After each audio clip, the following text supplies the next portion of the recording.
This is Edgar Acosta.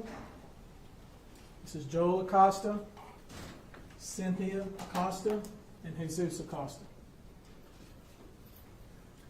On November 5th, 2021, more than 50,000, mostly young people, attended what was supposed to be a two-day concert event known as Astroworld, put on by Travis Scott and the other defendants in this case. During the first night of the concert, 8 of the concert goers died, and scores of others suffered significant injuries.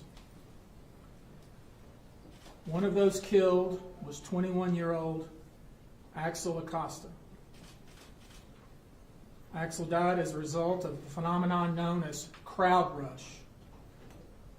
Crowd rush occurs when you have an extremely large and high-density crowd moving in one direction in a confined space. People involved in a crowd rush get carried by a river of people uncontrollably. Importantly, people that have been involved in crowd rush typically do not die from being trampled.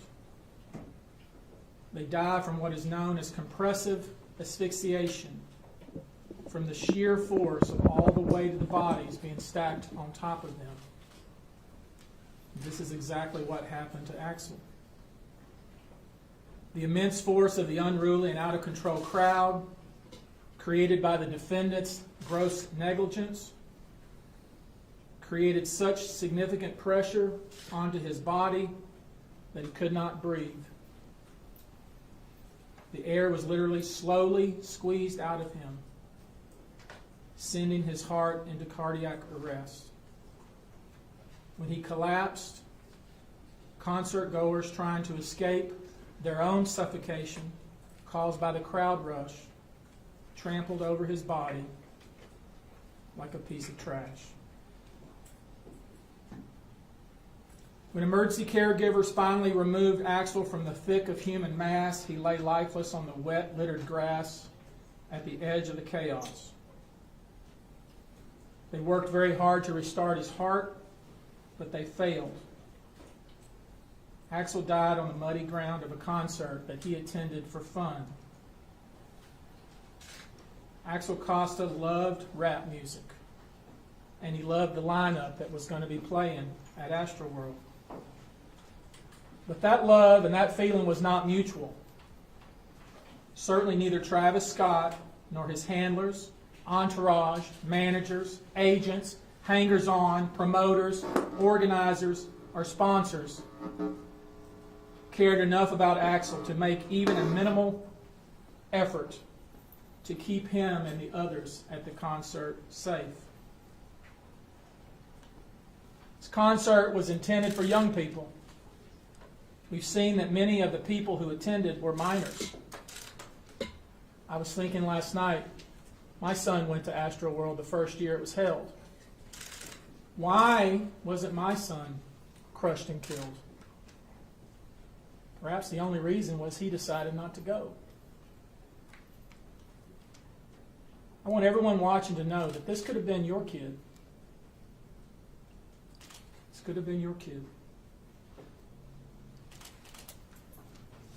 We will be filing a lawsuit on behalf of 35 plaintiffs. That number is growing. Our phone is rang off the hook. I think it's self-evident that this concert was planned incredibly poorly, that no regard was given to the safety of these young people at the concert, that there was no emergency response mechanism in place to help those who were in an extremist situation. There was not enough medical personnel, enough security personnel, and there were more people there than should have been there. The way the concert was set up, planned, organized, and the way things were handled once there was a problem, it boggles the mind. We'll be filing suit against the Scoremore entities. These were the promoters, management. This is an entity that's been sued multiple times for this very thing. We will be suing Live Nation. Remember, it was Live Nation who in 2011 was sued because a stage collapsed and killed 7 people and injured 61 others. It was Live Nation who received a $101 million verdict against it for a concert employee being injured in Portland.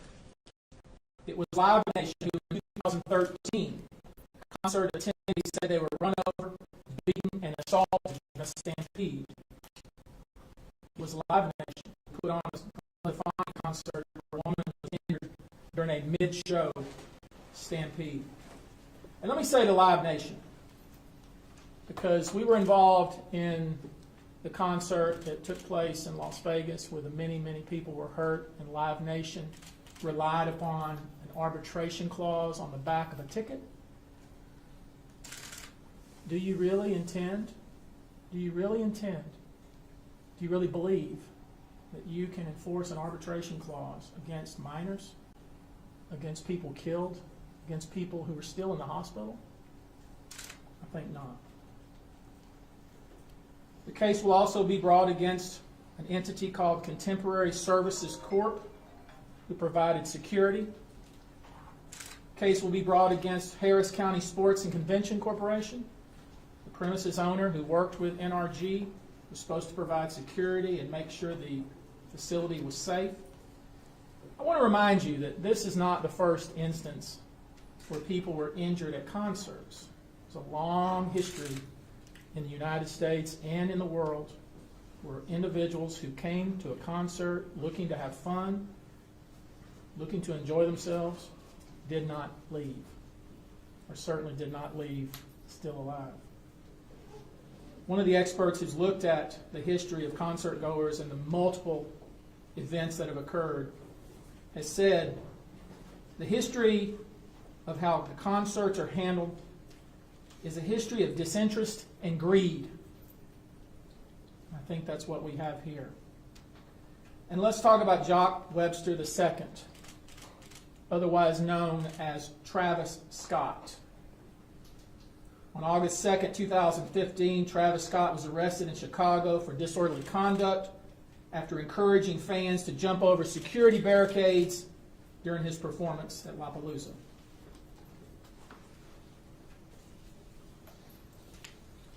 In 2017, Travis Scott was charged with inciting a riot, disorderly conduct, because he encouraged the crowd to bypass security and to bypass on-duty police officers.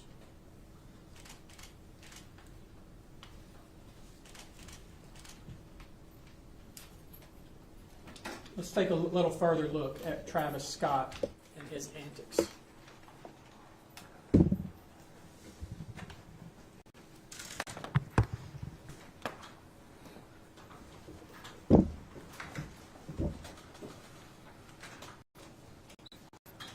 You got sound? This video, you see Travis Scott standing on the stage, encouraging people to bypass security and to charge the stage.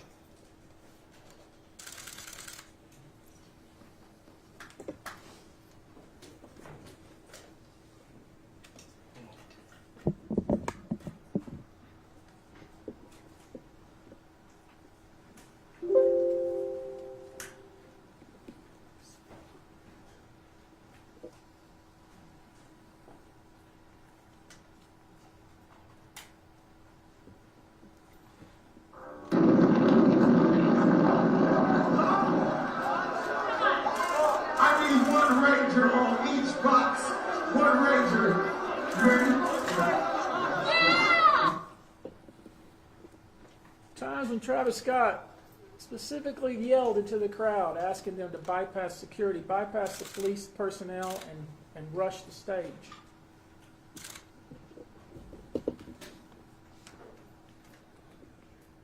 Next slide, please.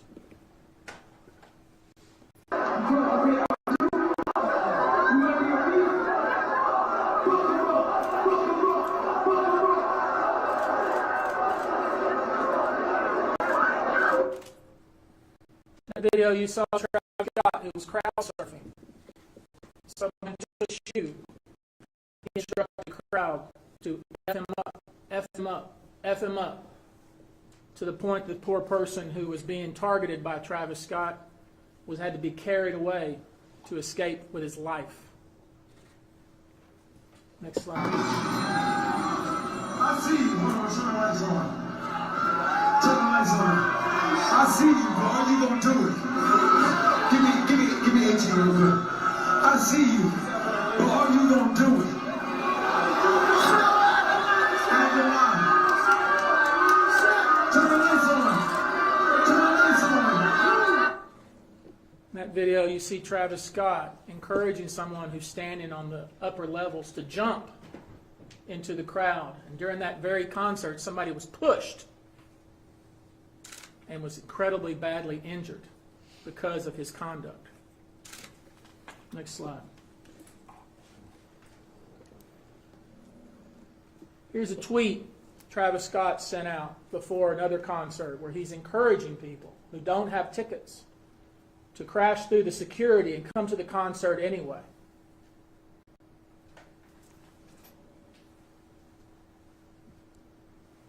Next slide.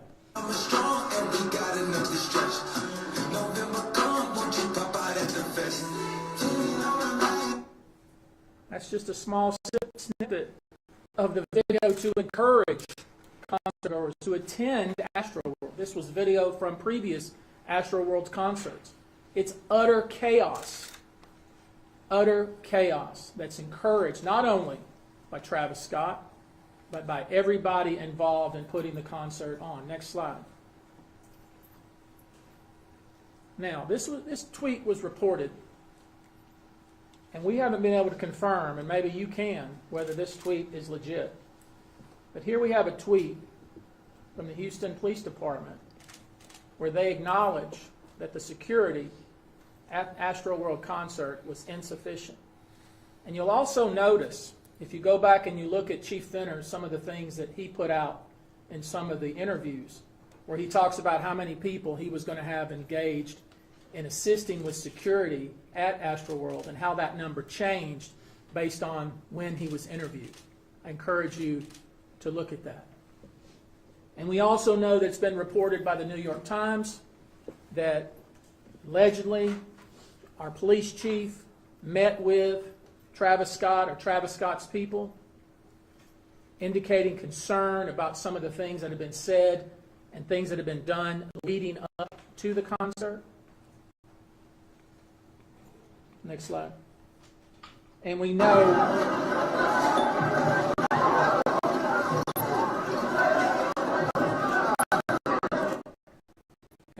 that when the gates were opened in the early afternoon of November 5th, that was the scene. Next slide.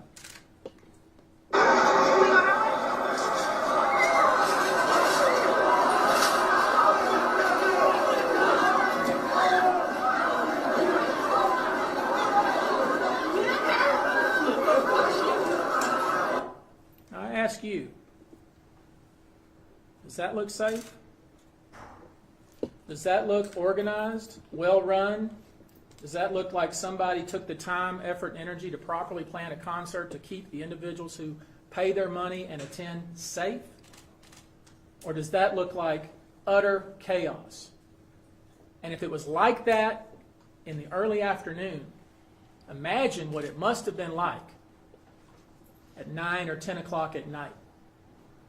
We've had repeated reports from more than 30 different witnesses who have provided statements saying that the screening was non-existent, that there's no COVID screening, there was no security screening, that people were just being let in, bags weren't checked, people were smoking weed rampant throughout the concert, and that people were taking drugs. There was no management of that event whatsoever. It was pure and utter chaos. And had they told the people attending that that was going to be what it was like, most of them would not have attended. All over the internet we see, on TikTok, Instagram, Facebook, and other social media sites, the utter chaos that existed on that night. We see Travis Scott continuing to perform while EMTs and other first responders are trying to save people's lives. We know specifically with regard to Axel Acosta We know that the individuals trying to save his life did not have what they needed to save that young man's life. There weren't enough people to help him. They did not have the right equipment. He did not need to die.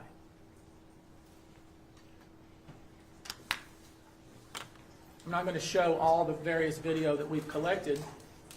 It's all over the internet, but no one who sees that video would have wanted to be at that concert had they known that was what it was going to be like.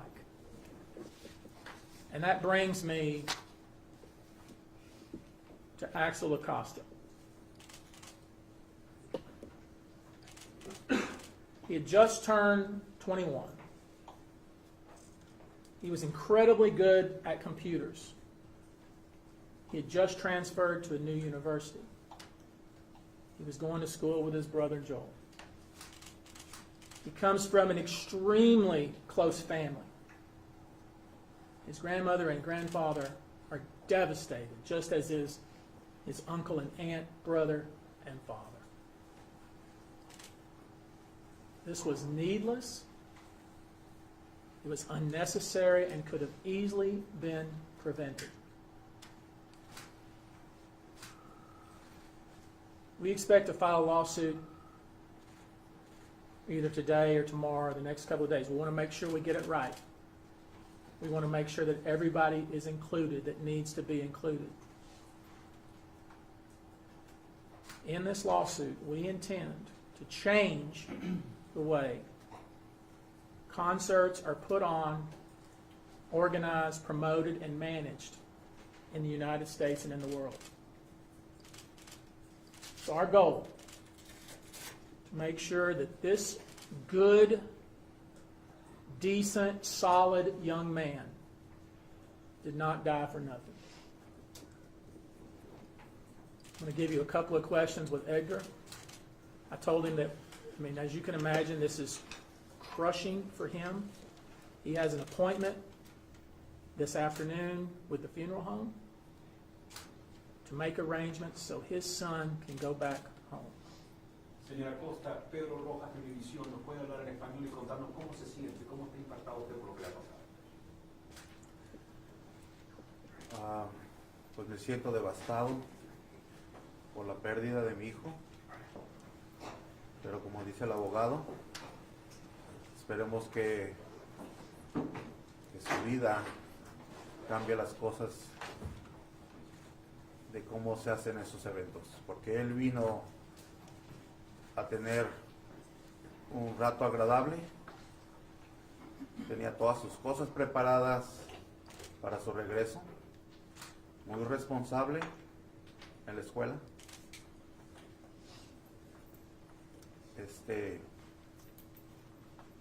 Y una cosa por negligencia de alguien que pasen estas cosas, porque todos los que hayan venido vinieron a divertirse.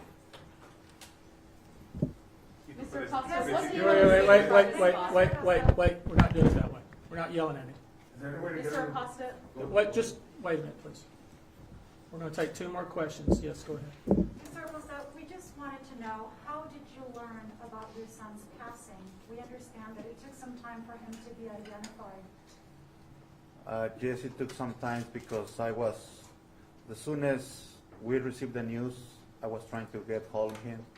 I called to his hotel. They tell me that he didn't spend the night. That's when I start calling the sheriff office, the reunification, and they told me, Mr. Acosta, your son is not on the list, so you don't have to worry about anything. He's not on the list from the dead people or injured people. And I told them, well, he didn't spend the night on his hotel, so I'm worried about him. And then my son, he found his phone in the lesson phone, right? And so we tried to call again and ask for him for the body without identification. We called the hospitals, we called the sheriff office, and they tell me no. we have all the names on the list, and he's not on the list. Mr. Acosta, could you please Me- tell us? But just a minute, I want to make sure we're clear about something. When the Acosta family, when his son's name was not on the list, he also inquired, well, are there anybody who is unidentified? Because they figured out that Axel's phone was in lost and found. And Axel was not the kind of young man that didn't answer his phone or did not stay in touch with his brother or his dad. He stayed in touch with his brother and father. So they knew something was up when they found out that he did not spend the night in the hotel. That is absolutely not like Axel. That's not like Axel. He does not drink. He does not do drugs. He does not stay out all hours of the night. So when they inquired, well, are there any... has anybody been recovered that you don't know who they are? And he was told no, that there wasn't. And it was only until they found the picture going around on the internet that they realized that a member of their family had died. So it wasn't just the fact that his son had died and his brother had died, but it was the way they found out about it was just horrific. We'll do one more question. Mr. Acosta, could you please tell us, first, what you hope to accomplish with this lawsuit, and what do you want the world to know about your son?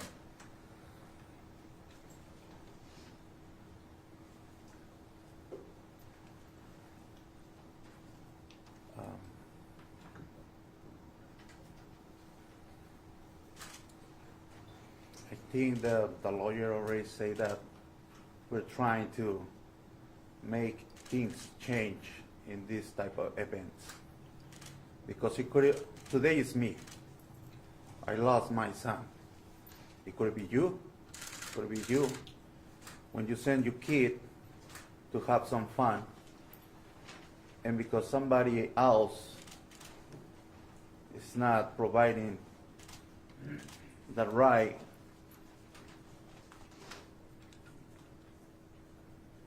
I don't know how I can explain it, but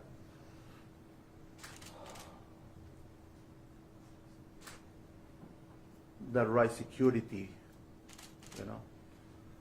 because it's not the first time that he's been in a big events, right? You can go to Disneyland and have fun. You can go to a baseball game and have fun, right? Because they have the right security, the right people, some people assisting injured.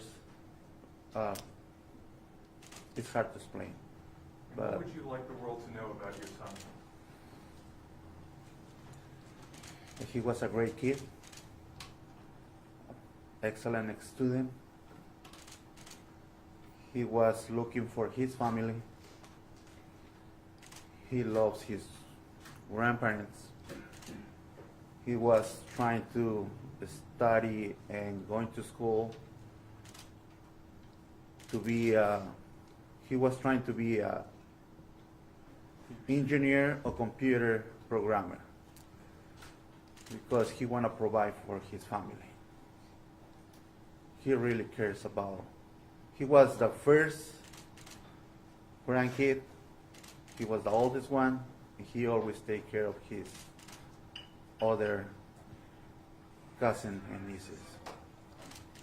Thank you, guys. ¿Nos puede dar la misma respuesta en español, señor? ¿Cómo quiere que recuerden a su hijo? Soy Rogelio Morataglia de Could you say a Telemundo. little bit about him in Spanish? Ujú. Pues quiero que lo recuerden como un muy buen estudiante. Se graduó con los altos GPAs desde la high school, desde la casi viene siendo un estudiante con straight A's.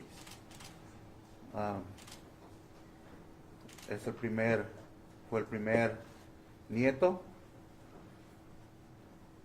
Amaba a sus abuelos. Veía por sus primos al ser el mayor. y un excelente hijo. Thank you. What we're asking for those that watch this interview is if you have information, if you were at the concert and you have key information, or information at least that you believe is key, contact our office. We want to talk to you. We believe that the video on TikTok, on Instagram, on Facebook is going to be key to this case. And we ask that if you have such video, that you provide it to us. If you have information, provide it to us. We're easy to find. And you should also know that I think as we speak here, there is a hearing going on in court for a temporary restraining order to restrain the various entities that are being sued, to preserve all the evidence, and to make sure that Travis Scott preserve all of the texts and so forth on his telephone or telephones, and hopefully we will get that relief that we are seeking. And with that, that is all we're going to do today. Thank you. Can you give a sample in the TRO hearing? Is that happening now? It's happening right now. In which court? I think the ancillary judge is Judge Sandhill. Is it your There's a lot of different lawsuits. Okay, thanks very much. Let's switch.